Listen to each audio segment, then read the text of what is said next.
Apocalipse, o último livro da Bíblia Sagrada, e o penúltimo capítulo, que é o capítulo 21. E essa passagem que eu vou ler é uma passagem bastante longa, os versículos, né? E confesso que quando eu estava lendo esses versículos, como se minha pressão subisse, eu fiquei assim, muito tocado por cada letra deste versículo, porque vai falar de uma cidade muito linda, a qual o verdadeiro cristão mesmo de estar lá. Todo cristão que se entregou a Deus com toda a sua sinceridade, tem que ter no seu coração o desejo de um dia alcançar esta cidade. Vamos falar dela. Quase nós falamos dessa cidade, é a melhor cidade a qual você já viu na sua vida. Um dia você verá e você estará lá para toda a eternidade. Apocalipse 21, versículo 10 em diante, vamos ler até o versículo 27, que logo no versículo 27 vai dar uma resposta para quem estará lá neste dia, nesta cidade. Apocalipse 21, versículo 10 em diante. Os que puderem ficar de pé, nós vamos ficar de pé, e nós a seguir, eu estarei cantando aqui, vou quebrar um protocolo aqui, vou cantar um último estrofe do hino 28, para fazer ligação com esta passagem. Eu vou cantar depois aqui, 26 da arte cristã, somente a última estrofe. Então vamos lá. Apocalipse 21, versículo 10 diz assim: Elevou-me em espírito a um grande e alto monte, e mostrou-me a grande cidade, a santa Jerusalém, que descia do céu da parte de Deus.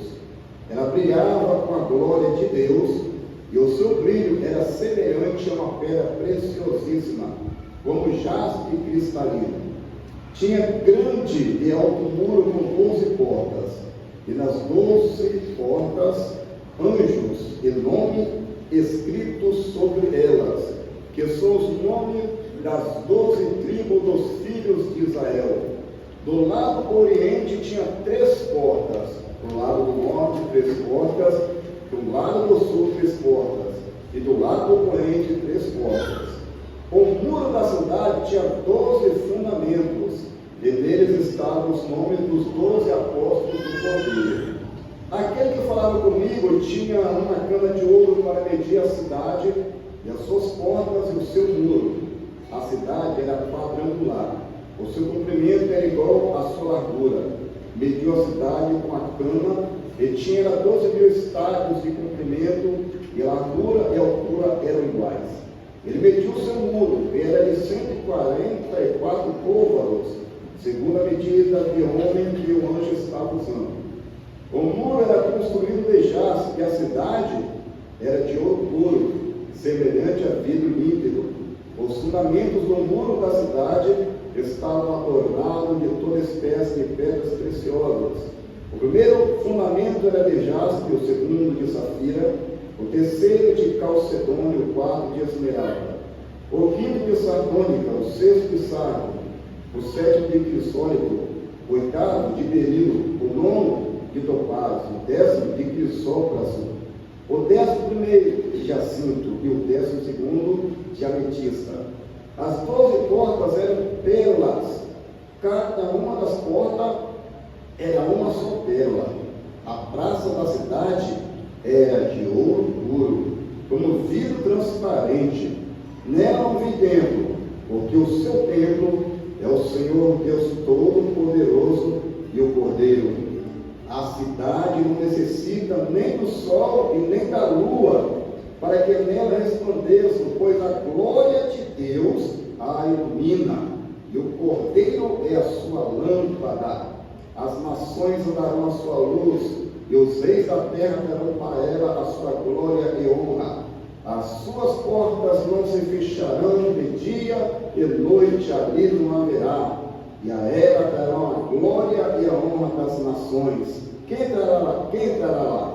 Ele não entrará nela coisa alguma impura, nem o que pratica abominação ou mentira, mas somente os que estão inscritos no livro da vida do Cordeiro. Aleluia, glória a Deus.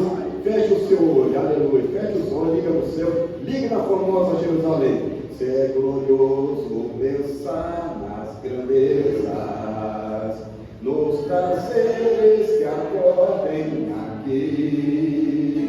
Qual será desfrutar as riquezas que esperam os salvos aqui?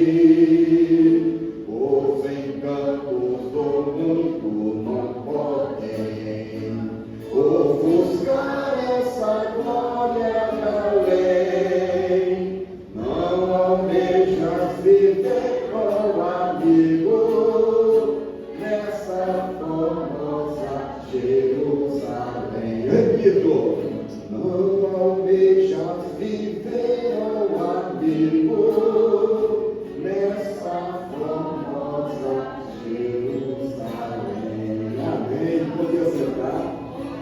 A leitura e o louvor que acabei de entoar é a mensagem que o Senhor colocou no meu coração essa semana. E por acaso essa mensagem, ela nasceu no meu coração aqui num trabalho de oração que nós fazemos às terça-feira e quinta-feira, às 6 da manhã. O Senhor colocou no meu coração para louvar este hino, e como quando eu acabei de cantar este hino, foi como se fosse algo automático do céu. Veio algo do céu para o meu coração relacionado à letra deste louvor. Então eu quero ministrar nesta noite de hoje com essa pergunta: não almejas viver na formosa Jerusalém? Eu estou falando aqui de um lugar que não é material, não se encontra nos parâmetros da Terra. Nenhum satélite ou nenhum telescópio, por mais sofisticado que seja, já viu ou verá este lugar. Mas tem um povo, tem um grupo que um dia verá e estará neste lugar. São aqueles que já foram lavados e redimidos pelo sangue do Cordeiro. Então a pergunta nessa noite é essa: não almeja viver na formosa Jerusalém? Meu coração até espalha quando falo na formosa Jerusalém.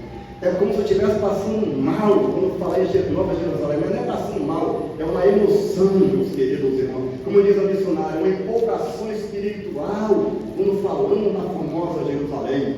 Eu estou me recordando que na década de 96, entre 96 e 98, parou em minhas mãos um exemplar da revista Veja, Eu sempre lia muito a revista Veja, naquela época que não tinha internet ainda, e eu me lembro de uma capa de uma revista Veja que dizia assim: NASA especula possíveis habitações na Lua.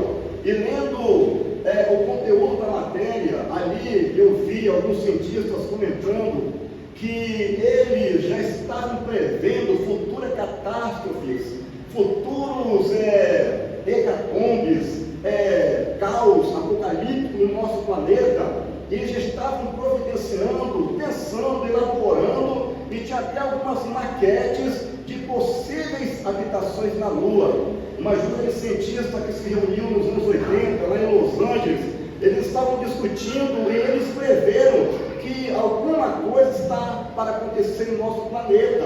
Eles não sabem, assim, falar detalhadamente o que pode acontecer. A primeira previsão que eles têm é que pode haver um dia uma guerra nuclear que vai dizimar grande parte da raça humana. Outra dedução dessa junta de cientistas que eles preveem que pode acontecer em nosso planeta é que possivelmente um dia o nosso planeta pode ser destruído também por um meteoro qualquer, aquele mesmo que a ciência diz que dizimou e colocou os dinossauros em extinção. Também eles preveem que o que pode dizimar ou acabar com a raça humana pode ser uma enfermidade, uma pandemia, como a que houve na Europa, que dizimou metade do continente europeu de habitantes, de pessoas, que foi conhecida como a peste negra. Então eles preveem que alguma coisa está para acontecer no nosso planeta, e por isso essa ambição, esse desejo de tentar encontrar um outro lugar fora deste planeta para salvar a pele de algumas pessoas. E quando eles preveram isso, olha que não tinha acontecido ainda os atentados terroristas lá nas Torres Gêmeas em setembro de 2001. Eles não tinham nem previsto isso, e aconteceu isso anos depois. Eles não tinham previsto também que um meteoro de 10.000 toneladas cairia lá na Rússia e feriria mais de 1.500 pessoas. Eles também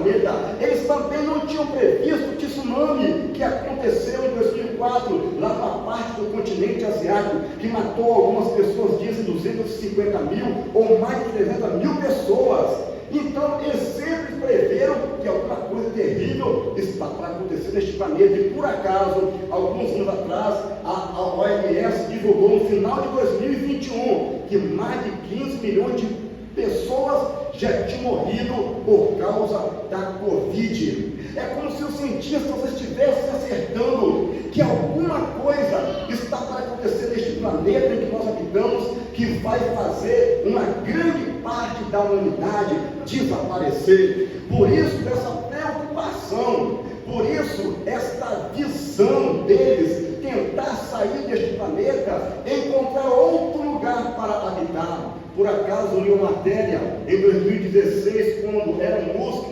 que é um dos homens mais ricos atualmente aqui do nosso planeta, ele tem a ambição de colocar um grupo de pessoas lá em Marte até 2029.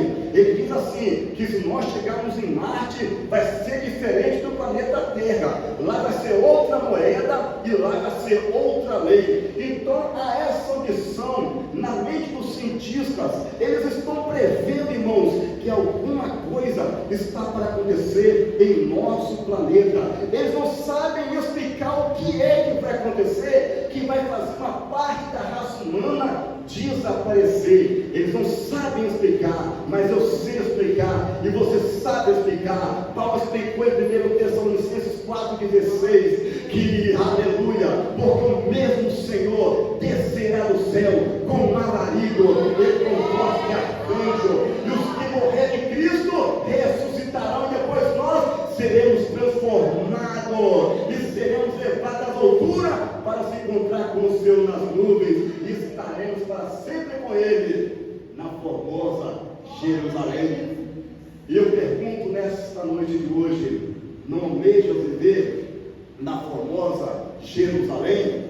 Irmão, se os cientistas estão prevendo que alguma coisa está para acontecer, se os cientistas estão preocupados que alguma coisa vai fazer uma grande parte da humanidade desaparecer, a igreja não pode ficar inconsciente a esse respeito. Em breve, sim, uma grande parte da humanidade vai desaparecer. Enquanto os cientistas estão preocupados em chegar em Marte, em chegar à Lua, eu quero que você saiba que ainda que eles consigam esta proeza, a igreja vai chegar antes na formosa Jerusalém, e a igreja vai chegar mais longe ainda do que Marte ou do que a Lua, mas somente aqueles que estão o seu nome escritos no livro da vida. Aleluia!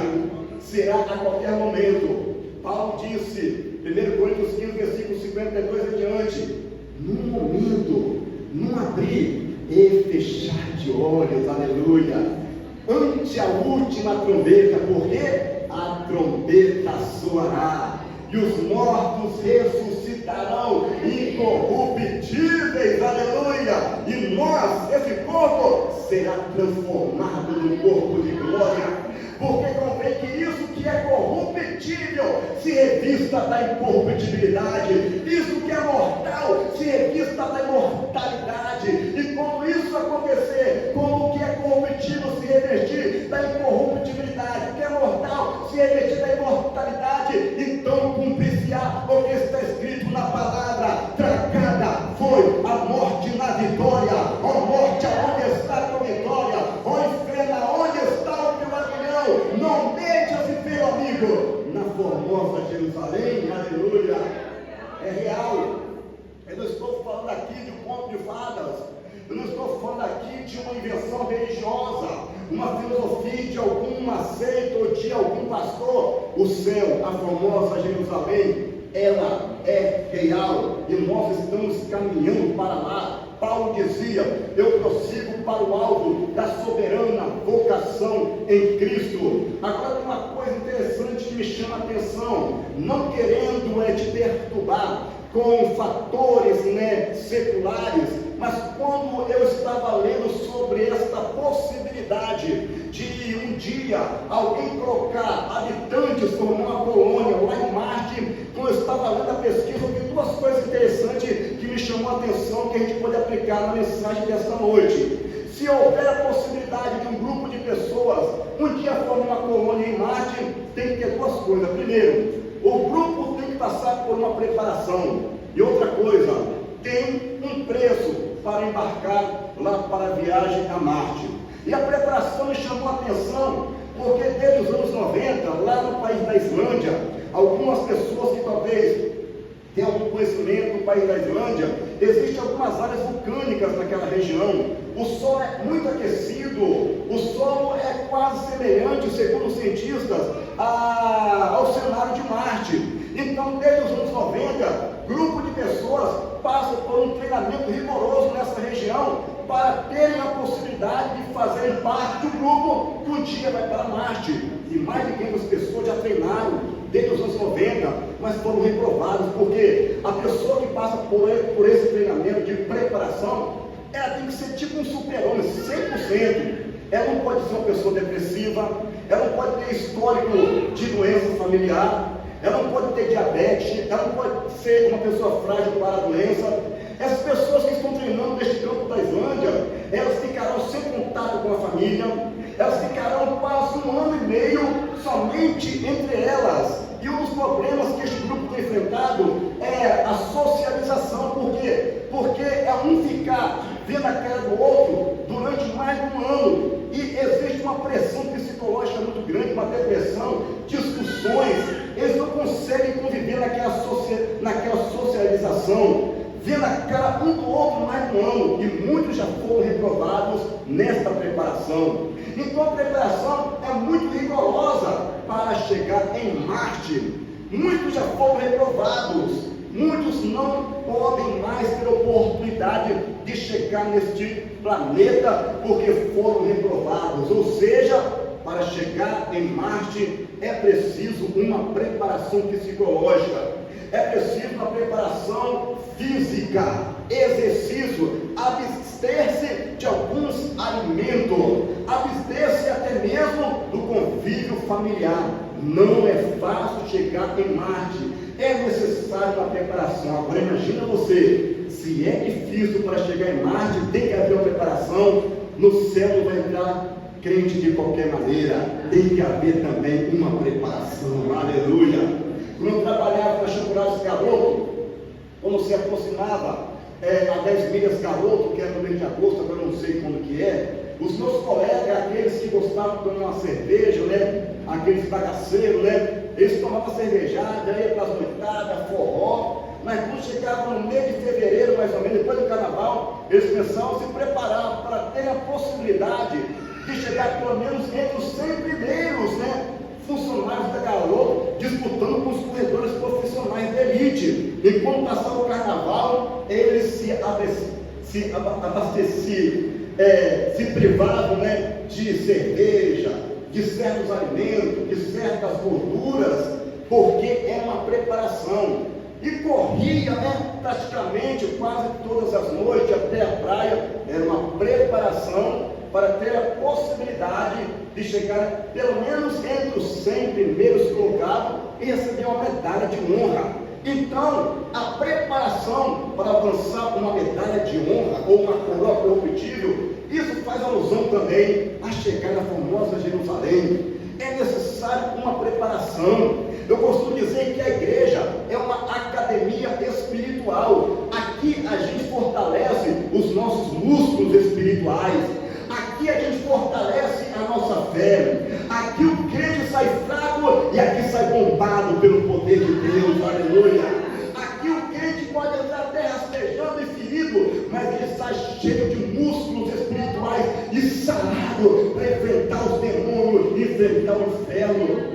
Quando se fala sobre preparação, está se falando sobre oração, está se falando sobre adoração, está se falando sobre perseverança. A Bíblia fala da parábola das 10 virgens: 5 estavam preparadas e 5 não estavam, porque as 5 que estavam preparadas, elas tinham azeite nas suas botijas, elas enchiam, elas se prepararam. Nós não sabemos quando seremos levados para formosa Jerusalém. Mas Deus tem uma mensagem para você nesta noite: prepara-te, ó Israel, para te encontrar com o Senhor teu Deus lá na formosa Jerusalém. Aleluia!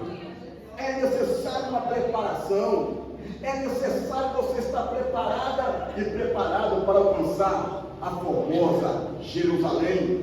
Se fosse só se entregar para Cristo, andar com a Bíblia na mão, se fosse só se entregar a Cristo e ter uma carteira de membro da igreja, ou mostrar que eu estou aos domingos, sou um crente domingueiro na igreja, seria muito fácil. Mas é necessário uma preparação para alcançar esta cidade celestial, esta cidade de luz.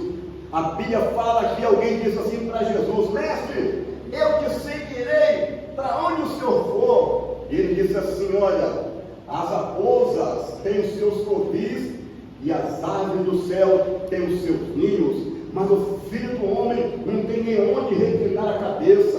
Se alguém quiser vir após mim, negue-se a si mesmo, tome a sua cruz e siga-me. A cruz é a preparação. Mas eu quero dizer para você uma coisa: você que está carregando essa cruz, você já está chegando na etapa final. Você vai trocar a sua cruz para receber uma coroa de glória sobre a sua cabeça, uma coroa de vencedor. Aleluia! Formosa Jerusalém, é para lá que a Bíblia em Apocalipse está mostrando o caminho. É para lá que a Bíblia está falando, está mostrando, está nos iluminando quem estará lá. Não entrará nela coisa alguma impura, nem o que pratica abominação ou mentira, mas somente os que estão escritos no livro da vida do Cordeiro. Aleluia! O grupo de pessoas que se preparavam para ir para Marte, seus nomes foram riscados, porque eles não estavam preparados. As condições físicas ou psicológicas não condiziam com a preparação que eles deveriam ter. Não estavam preparados. Foram apagados os seus nomes ali como os possíveis primeiros grupos que iam formar a colônia humana. Mas a outra coisa que me chama a atenção nessa declaração de Elon Musk, ele disse isso em 2021, que se alguém estivesse preparado para ir formar essa colônia humana, teria um preço a pagar. Na altura, 2021, correspondia a 100 milhões de dólares. É muito dinheiro, meus irmãos. Quem estivesse preparado em todas as áreas da sua vida, a pessoa teria que desembolsar ainda 100 milhões para formar essa colônia. E uma coisa certa, era uma viagem só de ida. Era uma viagem que não tinha retorno. E na verdade também, nós estamos também nas mesmas condições. A nossa ida é para sempre, é para ficar na eternidade. Aleluia! Não vamos ficar aqui no governo do anticristo. Então ele veio bastante claro em sua declaração, que é uma viagem só de ida. Mesmo assim, teria que desembolsar em 2021, não sei quanto está agora, 100 milhões de dólares. O preço é muito caro para ir com um planetinha daquele, e nós podemos ir para muito longe ainda. E se o preço para ir para este planeta é 100 milhões de dólares ou mais, imagine o preço para chegar na formosa Jerusalém. Não tem dinheiro nessa terra que pague para você chegar na formosa Jerusalém. Nem a riqueza de Elon Musk, fundador da SpaceX, nem toda a sua fortuna consegue pagar a entrada dele na formosa Jerusalém. Tem muita gente que anda de queixo empinado, nariz empinado, achando que tem tudo, é o poderoso dessa terra porque tem tudo, tem dinheiro, tem grana, é fazendeiro, lá nas matas da Amazônia, manda matar o pobre, manda matar o fazendeiro para ocupar as terras porque tem dinheiro. Tem muita gente aí, olha, que é formado, não que sou contra juiz ou advogado, eu sou contra o orgulho humano. Tem muita pessoa aí formada academicamente, que tem uma formação e tem muito dinheiro, acha que é o todo-poderoso nessa terra, porque tem muito dinheiro, mas todo o dinheiro de todos esses poderosos nessa terra não é nada comparado com o que nós vamos herdar para todos sempre na formosa Jerusalém, aleluia. Há um preço a ser pago para alcançar a formosa Jerusalém. Mas eu quero que você saiba de uma coisa: este preço já foi pago. Esse preço já foi pago. Eu não tinha condições de pagar este preço. Ninguém aqui tinha condições de pagar este preço. Porque para chegar lá é necessário um preço caro. E Jesus pagou o preço, derramando o sangue dele lá no Calvário, aleluia, para que nós pudéssemos ter direito de entrar pelas portas da Jerusalém celestial. A Bíblia fala em João 14, versículo 2 assim: olha, na casa de meu pai há muitas moradas. Jerusalém celestial, formosa Jerusalém. Na casa do meu pai há muitas moradas. E se eu for, eu voltarei e vos levarei para mim mesmo, para que onde eu estiver, estejais vós também. Ele disse: e se eu for, ele foi. Ele morreu. Ao terceiro dia ele ressuscitou. Ele disse: se eu for, e ele foi. A Bíblia fala lá em Atos capítulo 1, que os discípulos estavam ali conversando com ele, e de repente ele começa a flutuar, começa a voar, começa a vencer a lei da gravidade, ele começa a subir, e os discípulos começam a ver ele desaparecendo entre as nuvens, e quando ele está desaparecendo, os anjos aparecem assim: varões galileus, por que vocês estão olhando para cima? Este mesmo Jesus que vocês estão vendo subir, ele há de vir, conforme ele prometeu, e quando eu for, eu voltarei, aleluia. E a Bíblia fala que uma nuvem ocultou Jesus desapareceu, ninguém mais viu Jesus, as nuvens o ocultaram. Eu imagino que ele começa a subir e vence a atmosfera terrestre que nós conhecemos, ele vence todas as leis do universo, ele vai subindo, aí de repente, Salmo 24 diz assim: olha, levantai, ó portais eternos, porque está entrando o Rei da Glória.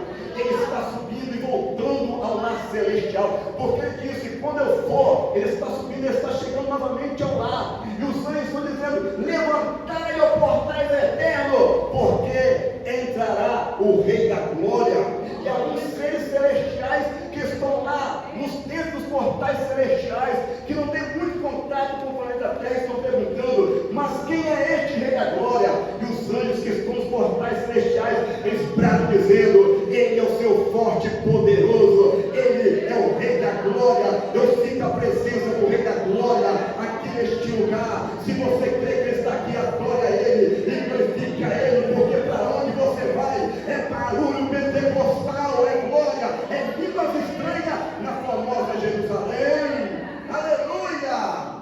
Eu estou sentindo um gostinho da nova e da famosa Jerusalém aqui nesta noite. Alguém diz assim que a igreja é como se fosse um pedacinho do céu. Eu quero dizer que nesta noite não é a igreja que subiu, parece que o céu desceu aqui neste lugar. Aonde a glória de Deus aqui no nosso meio.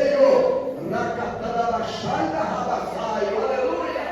Oh glória! Aleluia! Formosa Jerusalém. É como falar, e é como sentir gosto de mel na garganta, na língua, na boca, porque a famosa Jerusalém é o oposto deste planeta de amargura e de angústia.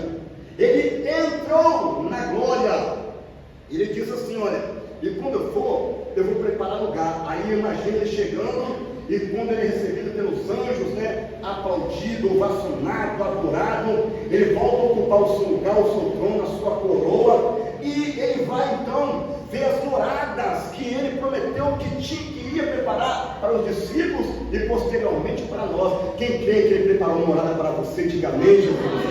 A sua está lá, a sua morada está lá. Eu não sei quantas pessoas vão morar na sua morada, se é eu sozinho, se é você sozinho, mas a sua morada está lá. Eu imagino ele chegando na famosa Jerusalém, ele pensando: aqui as casas, ó, essa casa aqui é para o meu servo lá, coitado, ele tem sofrido por causa do Flamengo, mas aqui vai ter alegria. Já preparei, se ele for fiel, aqui é a casa do meu servo Paulo, aleluia. Lá vai ter um lugar bonito, lá na famosa Jerusalém. Imagina Jesus chegando e olha assim: ó, essa casa aqui é para o meu servo que é sonoplasta, ele fica lá encarregado. O pastor Dilson às vezes fica lá incomodando ele para colocar um vídeo no final do culto, da mensagem. Essa casa aqui é para ele, essa aqui já está preparada. Essa casa aqui, ó, eu não sei, mas se for um desejo do meu coração. Uma ocasião eu falei lá em Cartacho, na igreja que tomava conta, lá em Cartacho e em Portimão. Falei, irmãos, olha, se for o plano de Deus, eu queria que seja a vontade de Deus. Na minha rua, essa igreja, eu moro lá na minha rua, quero morar na rua dos irmãos também. Eu não sei como é que será a nossa morada, mas eu faço um pedido a Deus. Cada pessoa que está aqui que perseverar, que nós possamos morar na mesma rua e fazer um Pentecoste de oração na nossa rua, aleluia.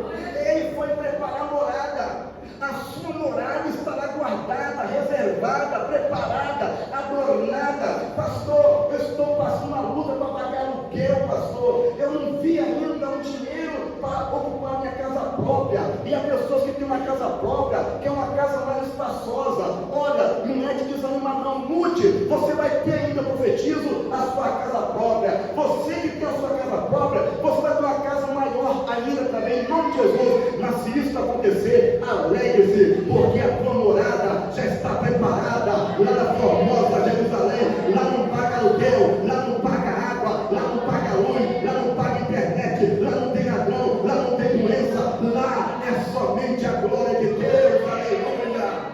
A Formosa Jerusalém, é para lá que estamos indo, é para lá que ele falou, vou preparar-vos lugar, e quando eu for, eu vos levarei para mim mesmo, para onde eu estiver, estejais vós também. O céu é real, querida igreja. O céu é um lugar não fictício. Por mais que a gente leia livros ou veja até filmes que inspiram como é o cenário do céu, jamais nós poderemos descrever como seres humanos como é o céu. Mas nós podemos ver nesses versículos aqui a realidade de como é o céu. É para lá que estamos indo. Ainda que os ateus digam que o céu é uma invenção humana para enganar os cristãos, ainda que os nórdicos vikings digam que não existe céu, existe Valhalla, onde os guerreiros vão habitar nos salões dos deuses, ainda que os espíritas digam que não existe céu coisa nenhuma, o ser humano passa por diversas encarnações para atingir uma luz perfeita.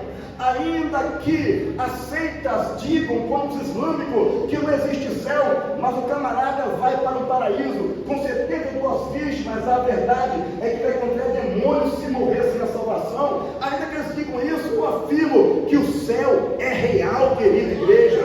Confira isso, Filipenses 3, versículo 20 e 21, se não me engano, diz assim, olha, que a nossa cidade, ou a nossa pátria, ela está no céu, de onde nós aguardamos o nosso Salvador, e o nosso Salvador está aqui nesta noite, é Jesus Cristo, aleluia. Não deixas viver na formosa Jerusalém, ouro, jaspe, safira, tudo precioso na nova Jerusalém. Aqui você sofre angústia, lá você vai viver somente gozo e alegria na presença do Espírito Santo.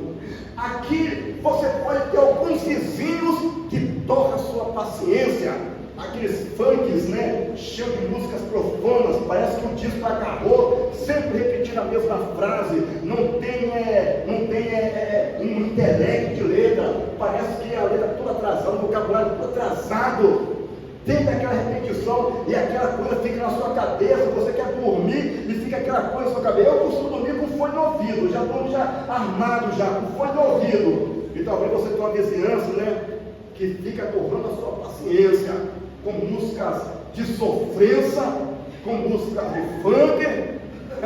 Se ainda fosse as músicas dos anos 80, que tinham alguma letra, ainda ia, mas você tem que aturar vizinhos falando palavrão. Quando passa um jogo, então, na minha rua, o que você mais vê, ouve, é palavrão. Eu não sei se o time está ganhando, se o time está perdendo, fala palavrão. Se faz um gol, fala palavrão do mesmo jeito. Você não vê a hora de morar num lugar de paz. Eu vi uma matéria que o meu desejo também um dia é morar no interior, cuidar de algumas galinhas, né? É morar na roça no interior. Mas eu vi uma matéria que até o interior agora já está sendo atacado por pessoas pessoas perturbadas, estão assaltando, estão vendo que aqui na cidade o cerco está apertando, estão indo para o interior também. Então, em um lugar dessa terra, está tendo paz, está tendo sossego, estamos sendo pressionados nessa terra a cada dia.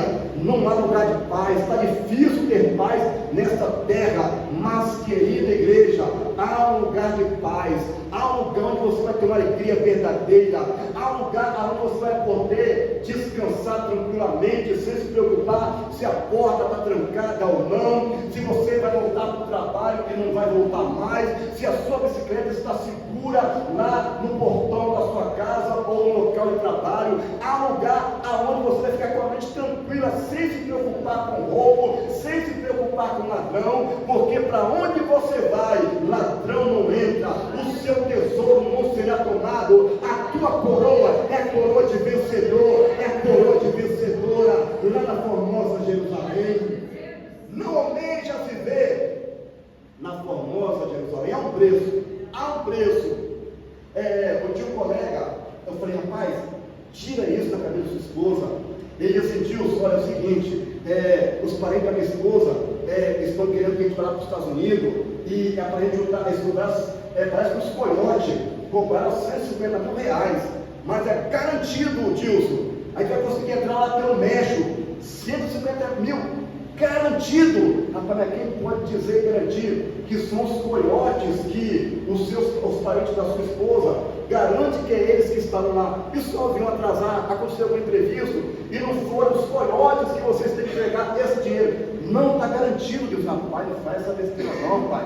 150 mil é muito dinheiro para entrar nos Estados Unidos e até no México ainda. Graças a Deus que ele conseguiu tirar essa loucura da cabeça da esposa dele. Mas muitas pessoas almejam entrar nos Estados Unidos, e alguns, até crentes, fica querendo entrar pelo México, pagar suborno, dinheiro sujo na mão dos coiotes, entrar pela porta dos fundos. Crente que é crente mesmo, ele não entra pela porta dos fundos, ele entra pela porta da frente, aleluia. Se a porta fechou para tua cara, amém, não foi o plano de Deus, tenta de novo, tenta novamente. Mas crente que é crente, ele não entra pela porta dos fundos, ele é transparente. Se eu for entrar, se Deus tem um plano comigo nesse país, de prosperar a minha vida e abençoar a minha vida espiritualmente, eu vou entrar pela porta da frente, porque ele tem a chave de Davi, abre e ninguém fecha, aleluia. Eu conheci um rapaz que ele gastou uma fortuna para ir lá para a Inglaterra. Ele vendeu o terreno dele, ele vendeu a Kombi dele para entrar na Inglaterra. E Deus já tinha falado para ele num culto que não era o tempo de Deus ainda ele entrar na Inglaterra. Ele demorou, comprou a passagem e foi. Ele chegou lá e foi barrado. E antes de ir, ele deu uma festa de despedida para a família. Gastou dinheiro com churrasco, cervejada, vendeu a sua Kombi que fazia frete, vendeu o seu terreno, perdeu o dinheiro e voltou. Eu fico pensando assim, quantas pessoas que fazem isso para entrar nos Estados Unidos da América? Quantas pessoas que fazem isso para ir para a África, não, né? Claro, para ir para os Estados Unidos da América, ou quem sabe até para a Inglaterra. As pessoas pagam preço para ir para esses países que não somos contra. É lucrativo, tem prosperidade, mas isso poderia ser um reflexo também para o cidadão lutar e fazer isso para chegar na formosa Jerusalém. A mesma dedicação que alguém tem em se abster, de um terreno ou de um veículo para chegar em outro país e ser mais feliz, deveria também essa mesma reflexão, deveria isso espelhar na sua condição de morar na formosa Jerusalém também. Porque tem um detalhe, meus queridos irmãos, para entrar, não vou dizer um dos países da Europa, mas para entrar nos Estados Unidos da América, tem que haver um visto, tem que haver uma assinatura para entrar pela porta da frente. Para entrar na formosa Jerusalém também tem que ter um visto, tem que ter uma assinatura. Mas se você se esforçar, eu quero te garantir que o seu visto já está carimbado pelo sangue do Cordeiro. Ele já assinou que você vai entrar pelas portas, não do fundo, mas pela porta da frente da formosa Jerusalém. Aleluia! Quando eu cantava este hino, a formosa Jerusalém, me fez meditar na letra ou de quem compôs este louvor. E eu fui estudar sobre a pessoa que compôs este louvor. É um camarada muito humilde. Se você for ver as iniciais do nome dele, está E.C. Emílio Conde. Eu fui estudar sobre ele lá na Wikipédia, né? E o camarada era muito humilde demais, inteligentíssimo. Ele conseguia compor letras estrangeiras para o português. Ele era jornalista, ele era escritor, ele tinha uma parte de publicação no jornal Mensageiro da Paz. Ele nasceu no ano de 1901 e faleceu em 1971. Ele teve convite para ser presbítero da igreja, ele não queria. Ele foi convidado para pastorear a igreja, ele não queria. Ele foi chamado para ocupar cargo político de deputado, vereador, ele não queria. Ele queria ficar somente no anonimato, compondo louvores, compondo letras de louvor e adoração ao Senhor. Ele nunca teve cargo na igreja, ele nunca teve um destaque na igreja. A gente canta esse hino e a gente vê assim, S. Emílio Conde. Quem é esse? Ninguém ouviu falar dele. Você vai ouvir falar de grandes pregadores em capa de DVD, que são estrelas, que parecem um pombo com um peito estufado, aonde chega, quer se aparecer, quer se mostrar. Mas Emílio Conde era uma pessoa que não queria aparecer. Ele dizia que quem deveria aparecer nele era Jesus Cristo, que é a resplandecente estrela da manhã. E quando ele faleceu, o vice-governador da cidade do Rio de Janeiro chegou a falar assim para ele, falou assim no velório dele: olha, Emílio Conde, ele foi acendedor de lampiões. Ele era aquele homem, ele era um lampião aceso. Por onde ele passava, nas ruas escuras, ele deixava toda a rua iluminada. E ele se inspira para compor este louvor, a formosa Jerusalém. Eu tenho certeza que eu, que você, que nós, um dia veremos Emílio Conde lá na formosa Jerusalém. Aleluia! Eu tenho certeza que se continuarmos nessa perseverança, em breve nós daremos adeus a este planeta Terra para habitar com Cristo para toda a eternidade. Quem almeja morar na Nova Jerusalém, diga amém, Jesus. Vamos ficar de pé nesse instante. Eu quero fazer uma oração. Eu senti que